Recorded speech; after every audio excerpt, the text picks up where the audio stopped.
Hey, what's going on, guys? This is Real Estate Eddie, and I am here with Joel Contreras. the one and only. The man needs no introduction. If you're not following his social media, the before and afters. I mean, I barely even know the guy. It's not like he's paying me to say this, but besties. We're besties. But tell us, what goes into like design, right? Like, how does your mind operate when you see a historic home, but obviously needs a lot of work?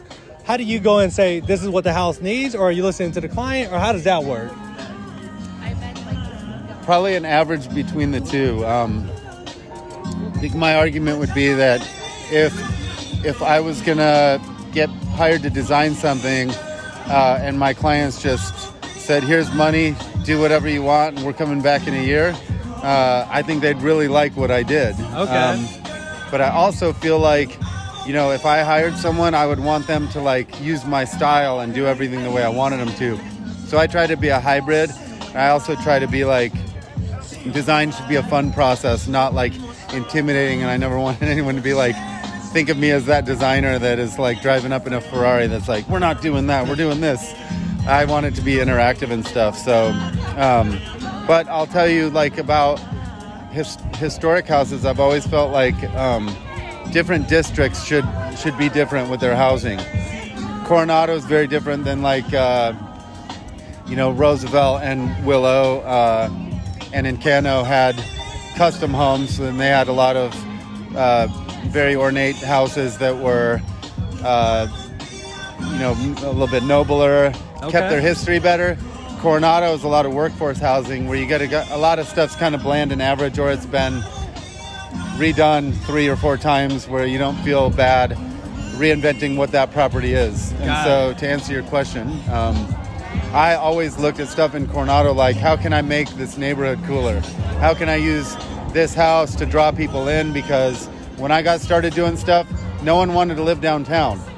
That sounds crazy, but everyone wanted Arcadia or South Scottsdale.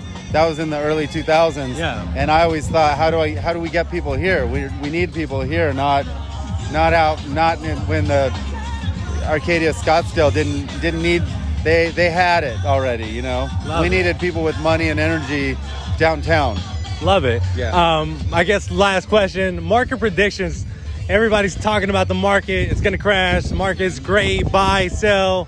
People are scattering. It's so volatile. What are your market predictions, and what are your thoughts on the market? So I have to preface this with saying over the last, 5 years, I'm 50-50. Listen to me or don't, man. I thought for sure we were going to crash in the pandemic. We went higher. But that said, it's so interesting what's going on with our inventory falling. To me, prices would always follow inventory. So if we get up to 30,000 listings, then we're headed for a tumble. If we stay below 20, I don't see houses can drop that much. And all of it is in the Fed's hands, right? It's a tough thing because I don't want housing to fall. I like how, we all have houses. I'm okay giving back 15% because what happened was crazy. Right. But I don't want it to crash any more than that because it's painful for homeowners. But what's going to happen with inflation? Because that's a big deal for a lot of people too. And so it's can we curb inflation without tanking the housing market? I hope so. Okay. Last question. Can I get an internship with Joel Contreras Design and really become besties here? What can you tell me? I'm maxed out with employees for now because... That's fair.